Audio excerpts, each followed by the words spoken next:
श्री गणेशाय नमः। ओम नमः शिवाय। जय श्री राम, जय हनुमान। दोस्तों, आशा करता हूँ प्रभु की कृपा से आप सभी लोग कुशल होंगे। क्या आप हनुमान जी के इन शक्तिशाली नामों को और उनका क्या अर्थ है जानते हैं? अगर नहीं तो जानने से पहले आप सभी से रिक्वेस्ट है, प्लीज़ सब्सक्राइब जरूर करें, जिससे आप पहले के बताए हुए नामों को और उनके अर्थ को जान सकें। चलिए तो जानते हैं।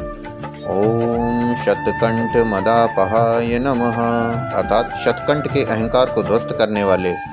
ओम योगिने नमः, अर्थात महात्मा। ओम राम कथा लोलाय नमः, अर्थात भगवान राम की कथा सुनने के लिए व्याकुल। ओम सीतान्वेषण पंडिताय नमः, अर्थात सीता की खोज करने वाले। ओम वज्रदंष्ट्राय नमः, अर्थात वज्र से दानों और दुष्टों को मारने वाले। जय श्री राम, जय हनुमान। धन्यवाद। आप सभी पर प्रभु की कृपा बनी रहे। प्लीज़ सब्सक्राइब, लाइक और शेयर करना